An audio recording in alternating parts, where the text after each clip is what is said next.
Il existe une illusion silencieuse que presque tout le monde porte en regardant les cartes du système solaire. Nous imaginons les planètes comme si elles flottaient librement dans toutes les directions, comme des sphères suspendues dans un océan cosmique parfaitement ouvert. Pourtant, ce n'est pas ainsi que notre voisinage stellaire fonctionne réellement. Presque tout ce que nous avons construit, lancé et exploré reste enfermé dans une mince couche plate autour du Soleil. Une sorte de disque invisible dans lequel la Terre, Mars, Jupiter, Saturne et la majorité des sondes humaines continuent de voyager. Et au-dessus de ce disque, ou en dessous, il existe une direction que nous avons à peine touchée. Une frontière silencieuse que l'humanité regarde depuis des siècles sans jamais vraiment y entrer. Nous avons renvoyé des machines vers Mars. Nous avons atteint Saturne. Nous avons traversé la ceinture de Kuiper. Des sondes dérivent déjà vers l'espace interstellaire. Pourtant, sortir verticalement du système solaire reste l'un des défis les plus difficiles jamais imaginés par l'ingénierie spatiale. Parce que quitter le Soleil par le haut ne signifie pas seulement aller loin.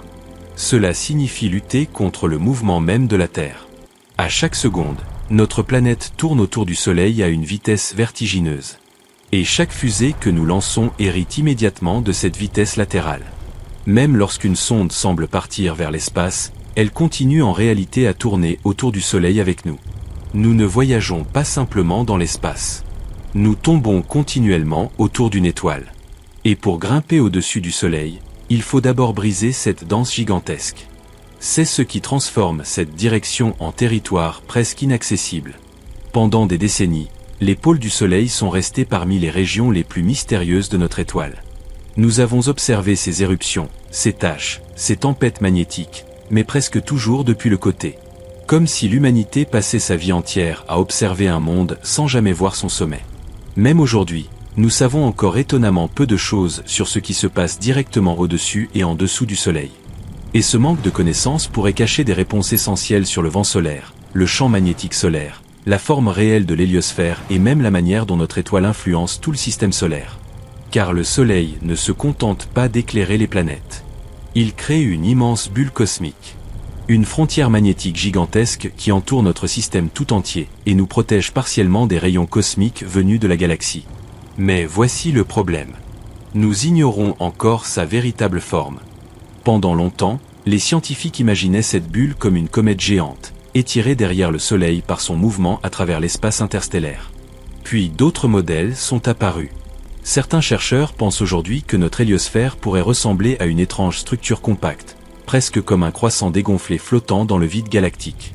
Et pour comprendre cette structure, nous devons voir le Soleil depuis au-dessus. Depuis un angle que presque aucune mission n'a atteint.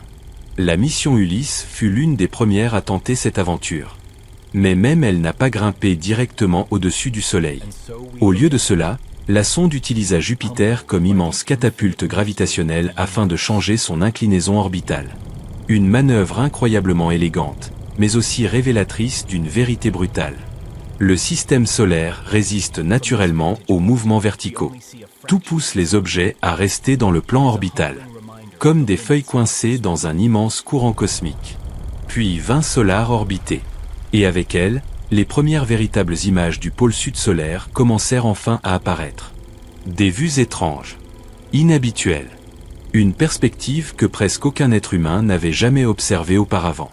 Le Soleil semblait soudain différent, moins familier, presque alien. Car nous avons passé toute notre histoire à regarder notre étoile depuis le même angle. Et changer légèrement ce point de vue transforme déjà complètement notre compréhension. Mais atteindre une orbite polaire solaire reste extraordinairement coûteux en énergie. Pour comprendre pourquoi, il faut imaginer ce que signifie réellement monter dans le système solaire. La Terre se déplace autour du Soleil à environ 30 km par seconde. Une vitesse si immense qu'elle dépasse l'intuition humaine. Quand une fusée quitte la Terre, elle emporte déjà cette vitesse avec elle. Elle ne part pas d'un point immobile. Elle est projetée dans l'espace tout en continuant de courir autour du Soleil à une vitesse phénoménale. Pour aller directement au-dessus du Soleil, une sonde devrait presque annuler cette vitesse latérale. Et cela demande une quantité d'énergie terrifiante. Parfois plus que certaines missions interplanétaires lointaines. C'est pour cette raison que certains scientifiques envisagent des stratégies presque folles. L'une d'elles consiste à plonger extrêmement près du Soleil. Très près. Assez près pour utiliser l'immense gravité solaire comme accélérateur. Cette technique porte un nom fascinant, la manœuvre d'Aubert solaire. L'idée semble contre-intuitive. Pour grimper au-dessus du Soleil, il faudrait d'abord tomber vers lui. La sonde plongerait profondément dans le puits gravitationnel solaire, atteindrait une vitesse gigantesque, puis allumerait ses moteurs au moment le plus extrême afin de transformer cette énergie en changement orbital brutal. Une méthode violente, dangereuse, mais incroyablement puissante. L'autre approche paraît presque opposée. Silencieuse, patiente, élégante. Les voiles solaires. Au lieu de brûler du carburant, ces gigantesques surfaces réfléchissantes utiliseraient la lumière du Soleil elle-même comme moteur. Lentement, pendant des années, la pression des photons pousserait la sonde hors du plan de l'écliptique. Pas d'explosion. Pas de plongée suicidaire. Seulement une ascension lente vers un point de vue interdit. Et depuis cet endroit, ce que nous verrions pourrait transformer notre vision du système solaire. Nous observerions les planètes comme des anneaux de mouvement autour du Soleil. Nous verrions les tempêtes magnétiques se propager différemment. Nous pourrions suivre les flux du vent solaire vers les régions polaires. Nous comprendrions peut-être enfin la structure réelle de notre bulle cosmique. Mais surtout, nous réaliserions à quel point l'humanité explore encore le cosmos depuis une perspective minuscule. Nous parlons souvent de l'espace comme d'un territoire déjà conquis. Pourtant, il existe encore des directions entières que nous n'avons pratiquement jamais visitées. Des angles morts dans notre compréhension de l'univers. Et peut-être que les plus grandes découvertes ne se trouvent pas forcément plus loin, mais simplement dans une direction où nous avons rarement regardé. Quand nous regardons les animations du système solaire dans les écoles, les documentaires ou même les applications spatiales modernes, tout semble ouvert. Les planètes apparaissent suspendues dans un espace tridimensionnel immense, libres de voyager dans toutes les directions. On imagine instinctivement qu'une fusée pourrait simplement pointer son nez vers le haut et quitter notre voisinage stellaire par une route verticale. Mais cette image est profondément trompeuse. En réalité, le système solaire ressemble beaucoup moins à une sphère qu'à un disque incroyablement plat. Une structure gigantesque, fine et ordonnée, dans laquelle presque tout tourne dans le même sens, sur le même plan, comme si une force ancienne avait imposé une discipline invisible à des milliards de mondes. Mercure suit ce plan. Vénus suit ce plan. La Terre également. Mars, Jupiter, Saturne, Uranus et Neptune continuent cette même danse cosmique. Même la majorité des astéroïdes, des comètes périodiques et des sondes humaines restent enfermées dans cette mince couche appelée le plan de l'écliptique. Et ce détail change absolument tout. Car lorsqu'une fusée décolle depuis la Terre, elle ne part jamais d'un monde immobile. Elle hérite immédiatement de la vitesse gigantesque de notre planète autour du Soleil. Une vitesse si immense qu'elle dépasse presque l'imagination humaine. La Terre voyage continuellement autour de notre étoile à environ 108 000 km par heure. Même maintenant, même pendant que ces mots sont entendus, nous sommes tous emportés dans une course silencieuse autour du Soleil. Et chaque satellite, chaque capsule, chaque sonde lancée par l'humanité n'est déjà prisonnière de ce mouvement. C'est cela que beaucoup de gens ne réalisent pas. Quand une mission semble partir tout droit vers l'espace, elle continue en réalité à tomber autour du Soleil avec la Terre. Elle partage encore cette vitesse latérale monumentale.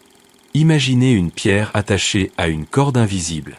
Même si la pierre tente de s'éloigner légèrement, elle continue de tourner.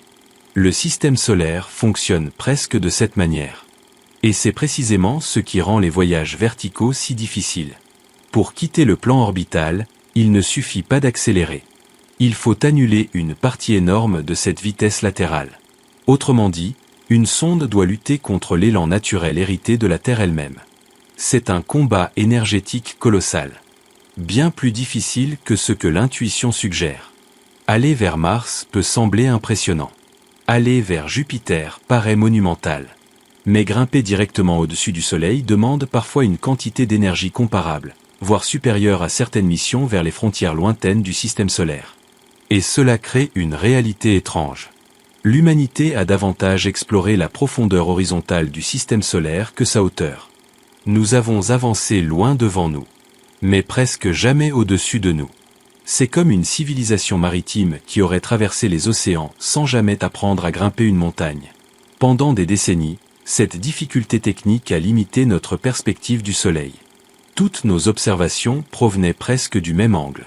Nous étudions notre étoile depuis le bord de son disque orbital, prisonnier de la même géométrie cosmique que les planètes elles-mêmes. Et plus les scientifiques étudiaient ce problème, plus ils comprenaient quelque chose d'inquiétant.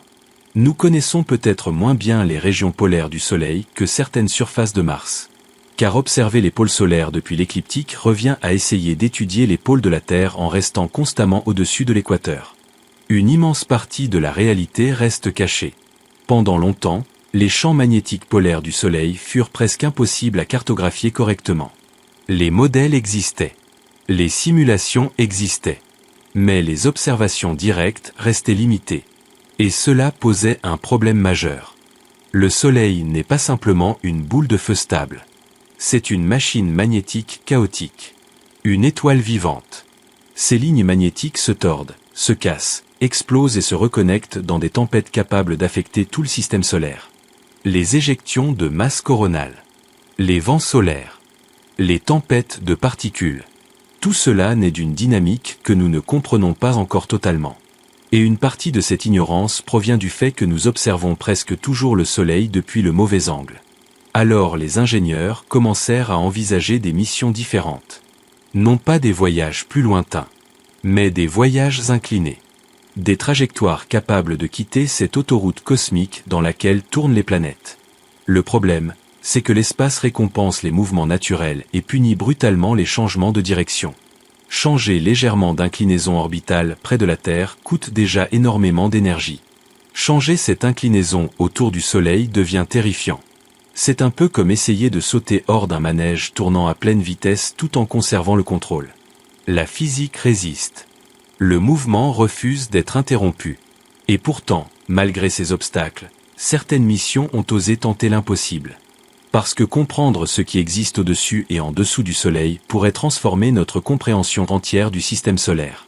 Pas seulement du Soleil lui-même, mais aussi de la bulle magnétique géante qui protège notre monde. De la manière dont les particules cosmiques traversent l'espace. Et peut-être même de la façon dont les étoiles influencent l'apparition de la vie autour d'elles. Car parfois, les plus grandes découvertes ne demandent pas de voyager plus loin. Seulement de regarder depuis un angle que personne n'avait encore atteint. Il existe dans le système solaire une barrière que personne ne peut voir. Aucun mur. Aucune lumière. Aucun champ de force visible. Et pourtant, elle contrôle presque tous les voyages spatiaux jamais réalisés par l'humanité. Cette barrière est la vitesse orbitale de la Terre. Un mouvement constant, silencieux et absolument colossal. Notre planète tourne autour du Soleil à environ 30 km par seconde. Chaque seconde qui passe nous projette des dizaines de kilomètres plus loin dans notre orbite, sans que nous ressentions la moindre sensation de mouvement. C'est cette réalité qui rend l'espace si trompeur. Depuis la surface de la Terre, tout semble calme, stable, immobile. Mais en vérité, nous sommes embarqués sur un monde qui traverse le vide à une vitesse capable de faire plusieurs fois le tour de la planète en une seule heure. Et lorsqu'une fusée quitte le sol terrestre, elle ne commence jamais son voyage à zéro. Elle n'est déjà lancée à une vitesse gigantesque autour du Soleil. C'est un avantage lorsque nous voulons voyager vers les autres planètes du système solaire. Les ingénieurs utilisent cette vitesse comme une sorte de courant cosmique naturel. Les sondes plongent dans cette dynamique orbitale et se laissent porter par elle. Mais lorsque l'objectif devient vertical, cette même vitesse se transforme soudain en prison. Imaginez un avion volant à une vitesse extrême au-dessus de l'océan. Si un passager saute simplement vers le haut à l'intérieur de l'appareil, il ne quitte pas réellement la trajectoire de l'avion. Il continue de partager sa vitesse horizontale. Les missions spatiales fonctionnent presque exactement ainsi. Même lorsqu'une fusée semble monter vers le haut, elle continue en réalité à filer autour du Soleil avec la Terre. Pour atteindre une position véritablement au-dessus du Soleil, il faudrait presque effacer cette vitesse latérale héritée de notre planète. Et c'est là que la difficulté devient monstrueuse. Car annuler une vitesse de 30 km par seconde demande une quantité d'énergie inimaginable. Bien plus que ce que le cerveau humain perçoit intuitivement. Dans l'espace, les petits changements de direction coûtent souvent plus cher que les longues distances.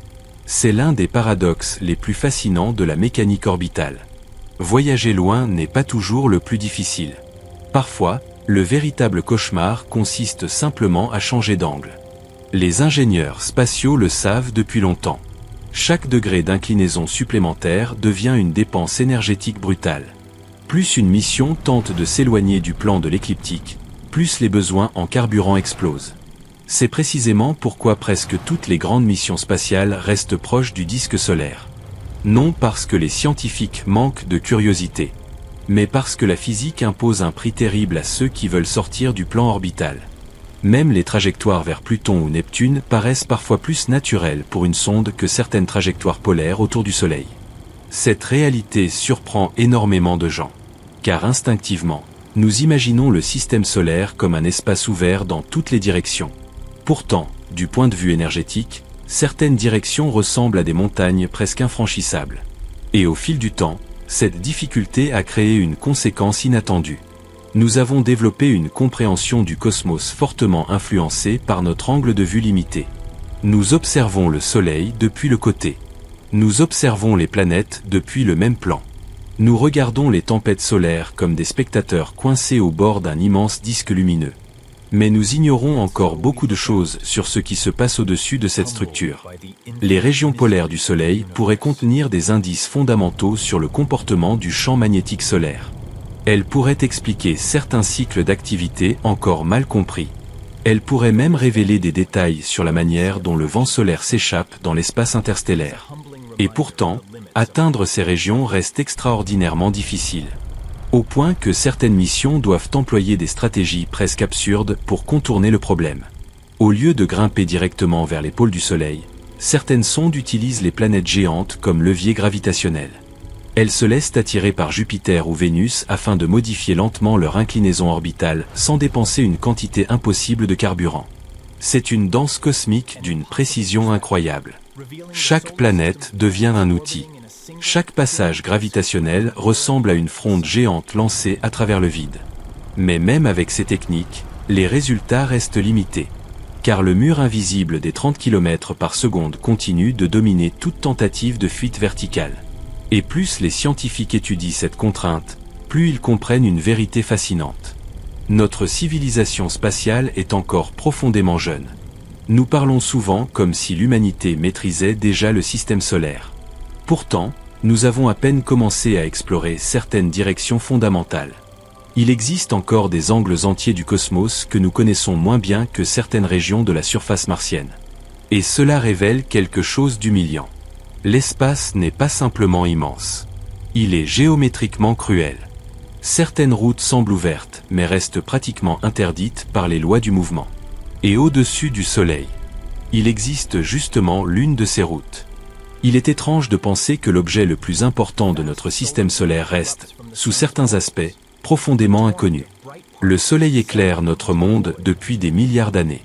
Il contrôle les saisons, les climats, les océans, les vents et pratiquement toutes les formes de vie terrestre. Son influence s'étend bien au-delà des planètes, jusque dans les régions lointaines où les comètes dérivent dans l'obscurité glacée. Et pourtant, nous n'avons presque jamais vu ces pôles. Pendant la majeure partie de l'histoire humaine, toutes les observations du Soleil ont été réalisées depuis le même angle général. Une vue latérale, enfermée dans le plan orbital des planètes. Même les télescopes spatiaux modernes restent majoritairement prisonniers de cette géométrie. C'est une situation presque absurde. Imaginez des scientifiques essayant d'étudier la Terre entière sans jamais survoler l'Arctique ou l'Antarctique. Ils pourraient observer les continents, les océans et les tempêtes équatoriales, mais une partie essentielle du comportement climatique de la planète leur échapperait. C'est exactement le problème auquel l'astronomie solaire fait face depuis des décennies. Les pôles du Soleil jouent un rôle fondamental dans la dynamique magnétique de notre étoile. C'est là que certaines lignes de champs magnétiques plongent et émergent dans des structures gigantesques invisibles à l'œil humain. Ces régions participent au cycle solaire, cette oscillation mystérieuse qui fait varier l'activité de l'étoile sur environ 11 années. Lorsque le cycle atteint son maximum, le Soleil devient plus violent. Les taches solaires se multiplient. Les éruptions deviennent plus fréquentes. Les tempêtes magnétiques explosent dans l'espace. Et parfois, des milliards de tonnes de plasma sont projetées à travers le système solaire à des vitesses terrifiantes. Ces phénomènes ne sont pas de simples curiosités astronomiques. Ils peuvent affecter directement la Terre. Les tempêtes solaires les plus puissantes sont capables de perturber les satellites, les communications radio, les réseaux électriques et même certains systèmes de navigation modernes. Notre civilisation technologique dépend donc d'une étoile dont nous ne comprenons pas encore complètement le fonctionnement profond.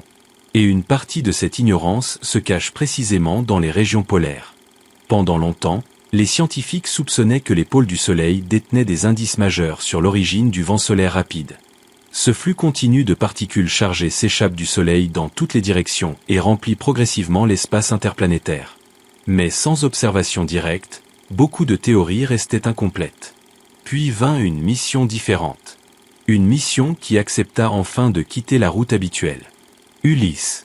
Lancée dans les années 1990, cette sonde allait devenir l'une des missions les plus étranges de l'histoire spatiale moderne. Son objectif n'était pas simplement de voyager loin. Son objectif était de changer d'angle. Mais atteindre les pôles du Soleil directement depuis la Terre aurait nécessité une quantité de carburant presque impossible à transporter. Les ingénieurs durent donc imaginer une autre solution. Au lieu de combattre frontalement la mécanique orbitale, ils décidèrent d'utiliser la gravité elle-même comme outil. Ulysse plongea vers Jupiter. Et là, la géante gazeuse transforma complètement sa trajectoire. La planète agit comme une immense catapulte gravitationnelle, inclinant brutalement l'orbite de la sonde jusqu'à lui permettre de passer au-dessus et en dessous du Soleil. Pour la première fois, l'humanité commençait réellement à explorer les régions polaires de notre étoile. Et ce qu'Ulysse révéla fut fascinant. Les vents solaires aux pôles se comportaient différemment de ceux observés près de l'équateur solaire. Ils étaient plus rapides, plus stables, plus organisés que prévu. Le champ magnétique solaire montrait également une complexité immense. Une architecture invisible traversant l'espace comme une toile géante en perpétuel mouvement. Mais malgré l'importance de ces découvertes, Ulysse possédait des limites. La sonde n'était pas équipée pour capturer des images détaillées des pôles solaires. Elle mesurait surtout des particules, des champs magnétiques et des propriétés physiques du vent solaire. L'humanité avait enfin atteint les régions polaires du Soleil, sans vraiment les voir. Et cela renforça une frustration scientifique qui dura encore des années. Car les chercheurs comprenaient maintenant quelque chose d'essentiel. Les pôles du Soleil n'étaient pas une simple curiosité périphérique. Ils faisaient partie du cœur du problème. Comprendre le Soleil exigeait une perspective verticale. Une vision capable de sortir du disque orbital dans lequel toute notre civilisation spatiale demeure enfermée. Puis, plusieurs décennies plus tard, une nouvelle mission allait enfin commencer à changer cela. Solar Orbiter. Une sonde conçue non seulement pour étudier le Soleil de près, mais aussi pour incliner progressivement son orbite afin d'obtenir des vues de plus en plus hautes sur les régions polaires. Et lorsque les premières images du pôle sud solaire commencèrent à apparaître, quelque chose de presque émotionnel traversa la communauté scientifique. Parce que ce n'était pas seulement une réussite technique. C'était une nouvelle perspective sur l'étoile qui rend la vie terrestre possible. Un angle que l'humanité avait attendu pendant des générations. Et ce simple changement de point de vue rappelait une vérité profonde. Parfois, les plus grandes découvertes n'apparaissent pas lorsque nous allons plus loin. Mais lorsque nous regardons enfin autrement. Dans l'histoire de l'exploration spatiale, certaines missions ressemblent à des voyages directs. Une fusée décolle, accélère et suit une trajectoire relativement logique vers sa destination. Mars, Saturne, Jupiter, les sondes modernes avancent souvent comme des voyageurs traversant une immense autoroute cosmique. Mais Ulysse ne ressemblait à aucune de ces missions. Son voyage fut un détour gigantesque. Une boucle étrange à travers le système solaire simplement pour atteindre une direction que presque personne n'avait osé explorer. Car le problème était devenu évident pour les scientifiques de l'époque. Observer les pôles du Soleil depuis l'orbite terrestre était presque inutile.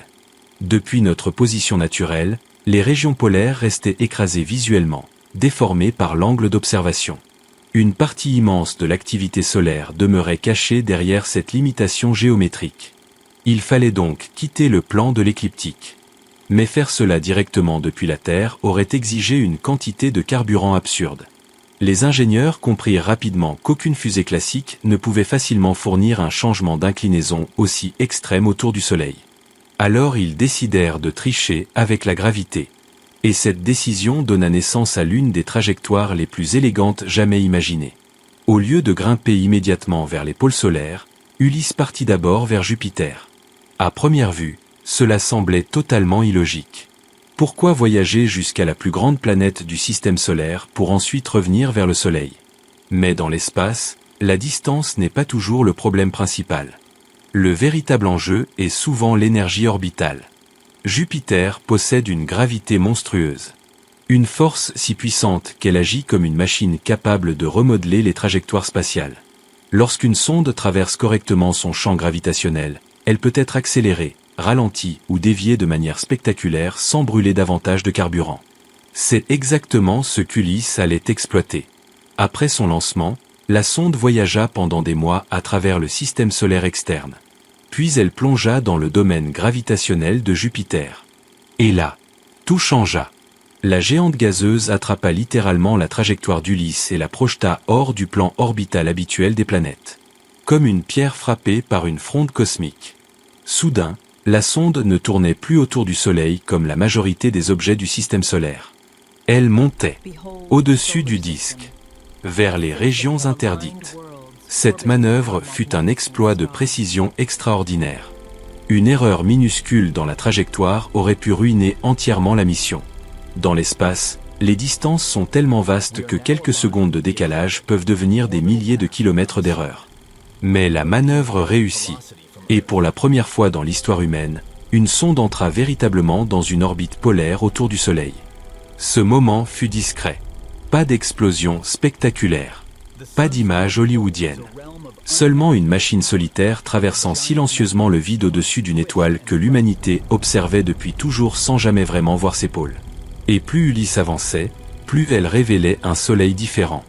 Les scientifiques découvrirent que le vent solaire ne se comportait pas uniformément dans toutes les directions. Aux hautes latitudes, les particules solaires formaient des flux plus rapides et plus stables que ceux observés près de l'équateur solaire. Cette différence changeait profondément certains modèles théoriques. Le Soleil n'était pas simplement une sphère rayonnant de manière homogène. C'était une structure dynamique incroyablement complexe. Les champs magnétiques polaires semblaient jouer un rôle majeur dans la circulation énergétique de l'étoile. Les lignes magnétiques s'étendaient à travers le système solaire comme des autoroutes invisibles guidant les particules chargées. Et plus les données arrivaient, plus une autre réalité devenait évidente. Le Soleil influençait l'espace beaucoup plus loin qu'on ne l'imaginait auparavant. Le vent solaire remplissait le système solaire entier. Il sculptait une immense bulle protectrice autour de notre étoile. Une structure gigantesque que nous appelons aujourd'hui l'héliosphère. Et pourtant, même avec les découvertes d'Ulysse, de nombreuses questions restaient sans réponse. Car la mission possédait une limitation importante. Elle observait surtout les propriétés physiques du Soleil. Pas son apparence détaillée. La sonde ne transportait pas de caméra capable de fournir des images haute résolution des régions polaires. L'humanité mesurait enfin certains comportements du Soleil depuis le haut. Mais sans réellement contempler cette vue. C'était comme explorer un continent entier les yeux presque fermés. Et malgré cela, Ulysse transforma profondément la science solaire moderne. La mission prouva qu'il était possible de quitter le plan de l'écliptique. Elle démontra que les pôles solaires étaient essentiels à la compréhension du Soleil. Mais elle révéla aussi quelque chose de plus troublant. Même après des décennies d'exploration spatiale, l'humanité restait extraordinairement limitée dans sa capacité à changer de perspective. Nous étions devenus experts pour voyager loin. Mais nous restions maladroits lorsqu'il fallait simplement regarder depuis un autre angle. Et cette faiblesse allait continuer à hanter l'exploration spatiale pendant longtemps. Car les régions situées au-dessus et en dessous du Soleil demeuraient encore largement inconnues. Comme une frontière silencieuse suspendue juste au-dessus de nos têtes. Pendant des décennies, les pôles du Soleil furent davantage une idée qu'une vision réelle. Les scientifiques parlaient de champs magnétiques polaires, de vents solaires rapides et de structures invisibles traversant les hautes latitudes de notre étoile. Mais presque tout reposait sur des mesures indirectes, des simulations et des reconstructions théoriques. Nous savions que quelque chose d'important existait là-haut. Mais nous ne l'avions jamais véritablement vu. C'est cela qui rendait la situation si étrange. L'humanité possédait des télescopes capables d'observer des galaxies situées à des milliards d'années-lumière. Nous pouvions détecter des trous noirs invisibles grâce à leurs effets gravitationnels. Nous pouvions analyser l'atmosphère de certaines exoplanètes lointaines. Et pourtant, Les régions polaires de notre propre étoile demeuraient partiellement cachées. Comme si le Soleil conservait encore une face secrète. Puis vint Solar Orbiter. Une mission européenne et américaine conçue avec une ambition différente des précédentes. Son objectif n'était pas seulement de s'approcher du Soleil, mais aussi de changer progressivement d'angle afin d'observer notre étoile depuis des latitudes de plus en plus élevées. Contrairement à Ulysse, Solar Orbiter possédait des instruments d'imagerie sophistiqués. La sonde pouvait non seulement mesurer l'environnement solaire, mais aussi capturer des images détaillées de phénomènes jamais observés depuis cette perspective. Et pour atteindre cette position, la mission dut une nouvelle fois utiliser l'un des outils les plus puissants de la mécanique spatiale. Les assistances gravitationnelles.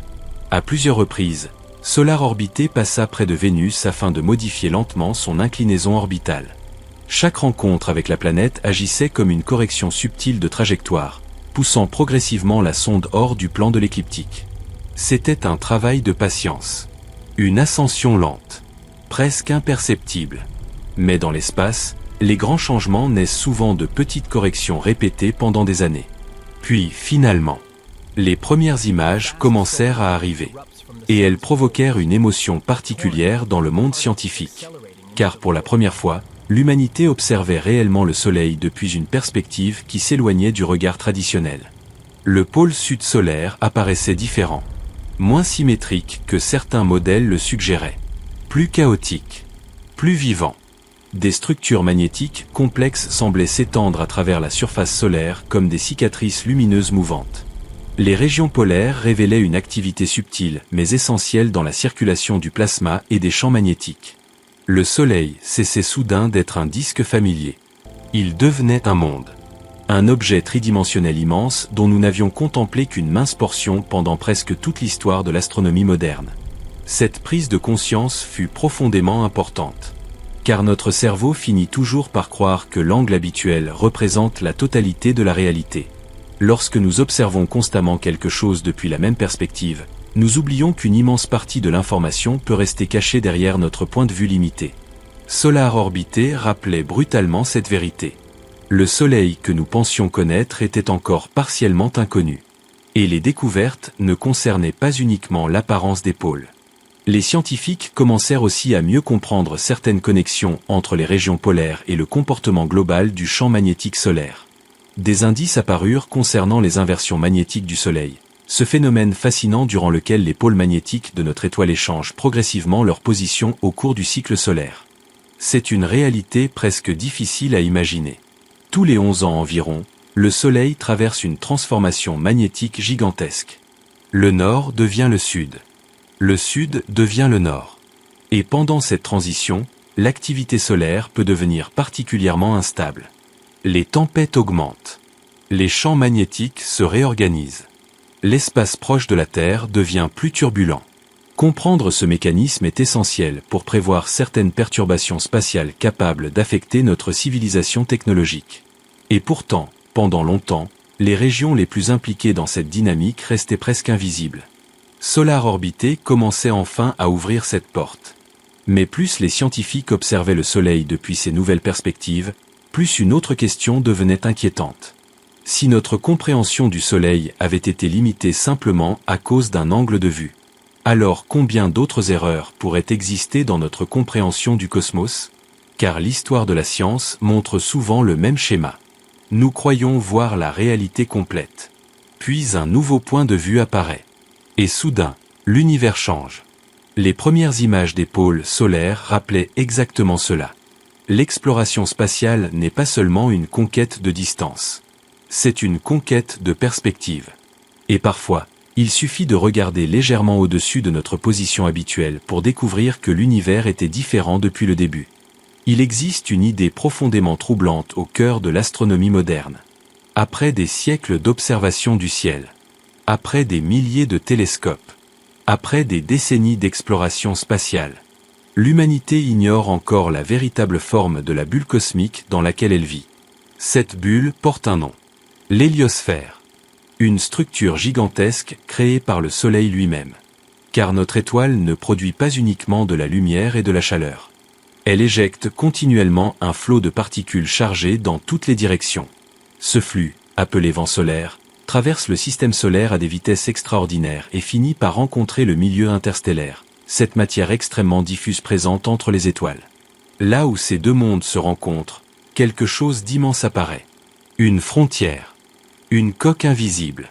Une région où l'influence du Soleil commence lentement à céder face à la galaxie. Et cette structure enveloppe pratiquement tout notre système solaire. La Terre, Mars, les planètes géantes, les comètes lointaines. Même les sondes voyagées traversent encore les dernières couches de cette immense bulle. Pendant longtemps, les scientifiques pensaient comprendre sa forme. Les premiers modèles imaginaient l'héliosphère comme une gigantesque comète cosmique. Une tête arrondie à l'avant du Soleil et une longue queue étirée derrière lui, produite par le mouvement de notre étoile à travers la Voie lactée. Cette idée semblait logique. Après tout, lorsqu'un objet traverse un fluide, il crée souvent une traînée derrière lui. Les comètes produisent une queue. Les bateaux déplacent l'eau. Les avions modifient l'air autour d'eux. Alors le Soleil devait probablement faire la même chose dans l'espace interstellaire. Mais plus les données arrivaient, plus le problème devenait étrange. Les sondes voyagées commencèrent à révéler des comportements inattendus dans les particules énergétiques situées aux frontières du système solaire. Certaines mesures ne correspondaient pas au modèle classique. Les flux magnétiques semblaient plus complexes que prévu. Et peu à peu, une idée presque dérangeante commença à émerger. Et si la forme de notre bulle solaire était complètement différente? Certains chercheurs proposèrent alors un modèle étonnant. L'héliosphère ne ressemblerait pas à une longue comète, mais plutôt à une structure compacte et courbée, presque comme un croissant dégonflé. Une sorte de double lobe magnétique entourant le Soleil de manière bien plus étrange qu'on ne l'avait imaginé auparavant. Cette hypothèse provoqua de nombreux débats, car si elle était correcte, cela signifierait que notre compréhension fondamentale du système solaire externe avait été partiellement fausse pendant des décennies. Et voici le plus fascinant. L'une des raisons principales de cette incertitude vient précisément de notre position limitée dans le système solaire. Nous observons presque tout depuis le plan de l'écliptique. Encore une fois, toujours le même angle, toujours la même perspective. Comme des êtres enfermés dans une pièce observant l'univers uniquement à travers une mince fenêtre horizontale. Pour comprendre réellement la forme de l'héliosphère, il faudrait observer le Soleil et ses vents depuis des positions beaucoup plus élevées au-dessus et en dessous du plan orbital. Car les pôles solaires jouent probablement un rôle essentiel dans la manière dont le vent solaire s'échappe vers l'espace interstellaire. Les champs magnétiques polaires pourraient façonner la structure entière de cette bulle gigantesque. Et pourtant, nous ne possédons encore qu'une vision fragmentaire de ces régions. C'est une pensée presque vertigineuse. L'humanité pourrait ne pas connaître correctement la forme du territoire cosmique dans lequel elle vit depuis toujours. Comme une civilisation ancienne incapable de voir les frontières de son propre continent. Les missions voyagées ont apporté certains indices fascinants. Lorsqu'elles ont traversé l'héliopause, cette frontière où l'influence dominante du Soleil s'affaiblit face à l'espace interstellaire, elles ont détecté des changements soudains dans la densité des particules et les champs magnétiques.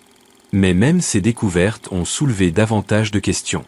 Car les deux sondes n'ont pas observé exactement les mêmes conditions. Et cela pourrait signifier que l'héliosphère est asymétrique, déformée, instable, peut-être même changeante avec le temps, comme un organisme vivant respirant lentement dans la galaxie. Cette possibilité transforme complètement notre vision du système solaire. Nous imaginons souvent l'espace comme un vide immobile.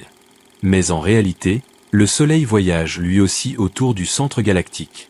Il traverse des régions différentes de la Voie lactée. Il rencontre des variations de densité interstellaire. Et toutes ces interactions modifient potentiellement la forme de notre bulle protectrice.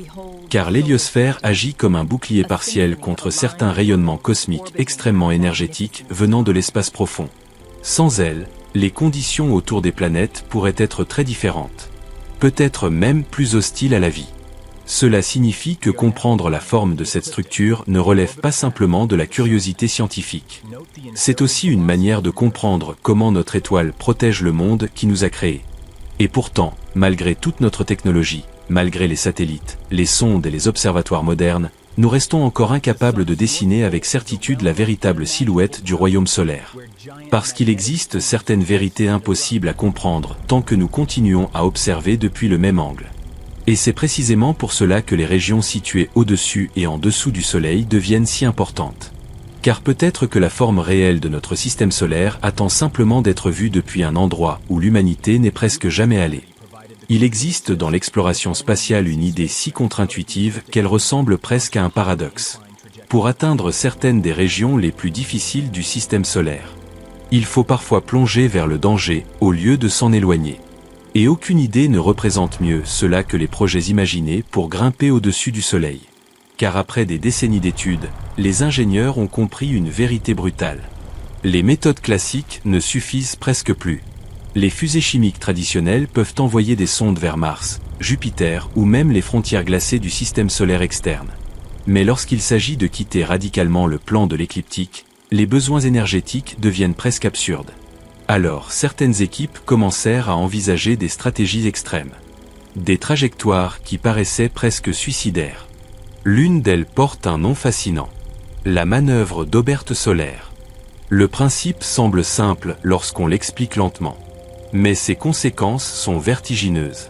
Dans l'espace, un moteur devient beaucoup plus efficace lorsqu'il est utilisé à très haute vitesse. Plus un objet se déplace rapidement dans un champ gravitationnel, plus une poussée supplémentaire peut produire un changement énergétique important. C'est ce qu'on appelle l'effet Oberth.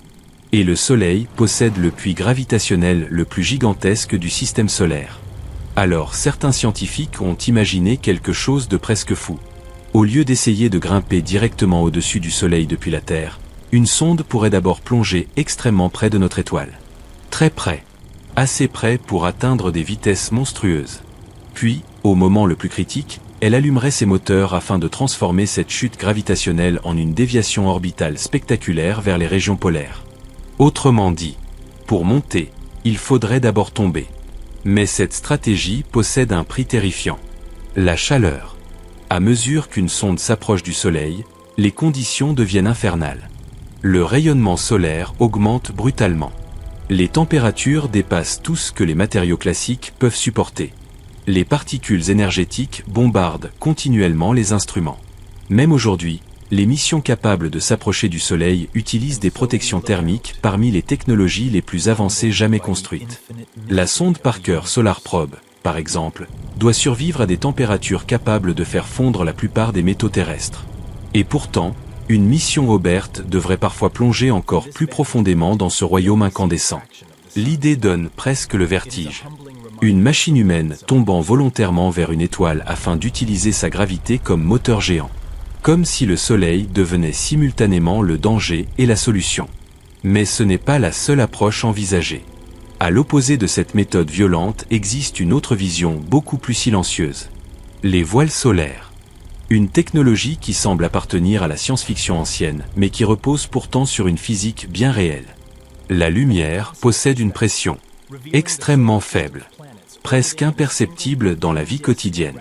Mais dans le vide spatial, cette pression peut lentement pousser un immense miroir ultra fin.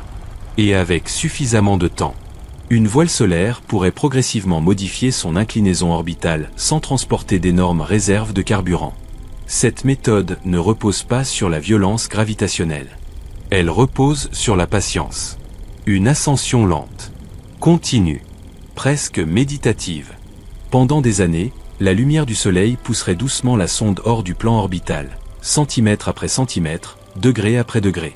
C'est une idée magnifique. Le Soleil deviendrait lui-même le moteur de la mission destinée à l'observer depuis le haut. Mais cette stratégie exige un sacrifice différent. Le temps.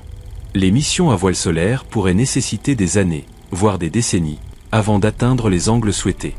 Et cela révèle quelque chose de fascinant sur l'exploration spatiale. Le cosmos impose toujours un prix. Parfois l'énergie, parfois la vitesse, parfois la patience. Il n'existe presque jamais de route facile. Les scientifiques débattent encore aujourd'hui de la meilleure approche. Certains préfèrent l'audace du plongeon Oberth. D'autres imaginent un futur dominé par les voiles solaires géantes dérivant lentement autour du Soleil. Mais quelle que soit la méthode choisie, une vérité demeure. L'humanité ressent désormais le besoin de quitter enfin le plan de l'écliptique. Parce que nous commençons à comprendre les limites de notre perspective actuelle. Observer éternellement le soleil depuis le côté revient à étudier une montagne sans jamais voir son sommet. Et plus nous découvrons les mystères du champ magnétique solaire, du vent solaire et de l'héliosphère, plus cette frustration devient profonde. Car il existe peut-être des phénomènes entiers invisibles depuis notre angle habituel. Des structures, des flux magnétiques, des dynamiques encore inconnues, et peut-être même des réponses capables de transformer notre compréhension de l'espace interplanétaire. Mais au-delà de la science, ces projets racontent aussi quelque chose sur la nature humaine. Depuis toujours, notre espèce cherche les points de vue impossibles. Les sommets des montagnes, les profondeurs des océans, les frontières du ciel.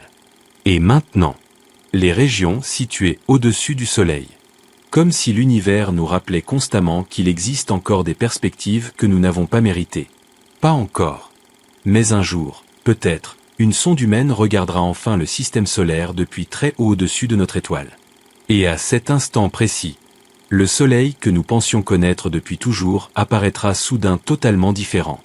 Depuis le début de l'ère spatiale, l'humanité avance comme une civilisation marchant sur une immense route plate. Nous avons appris à voyager loin.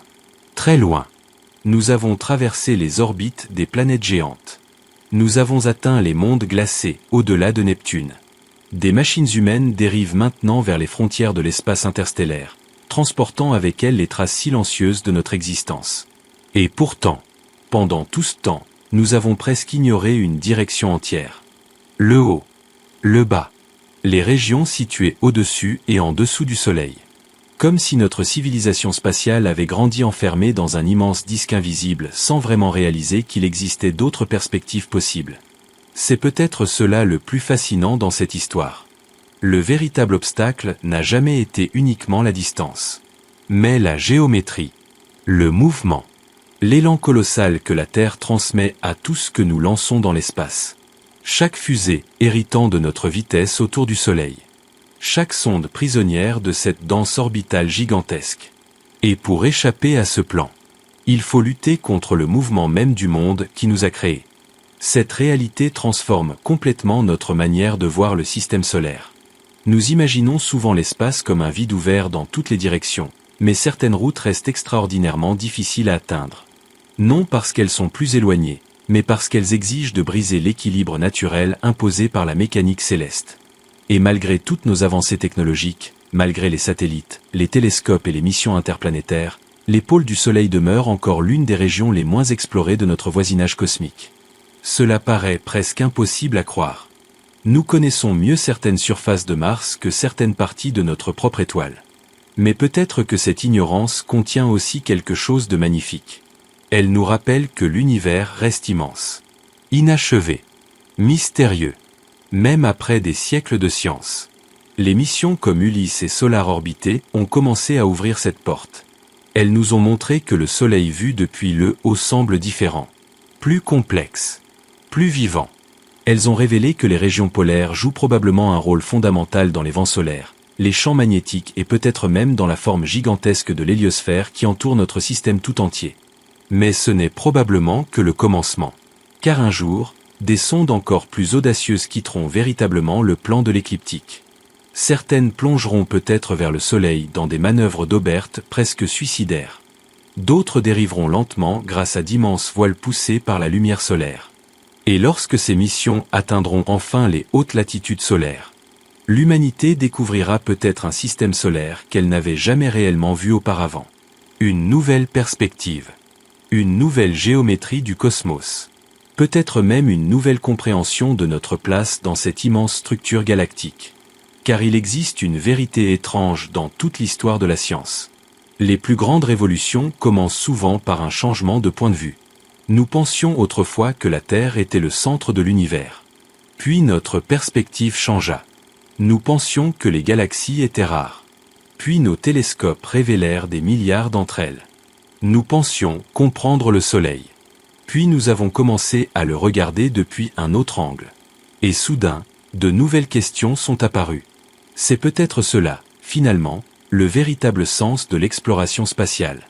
Pas seulement voyager plus loin, mais apprendre à voir autrement.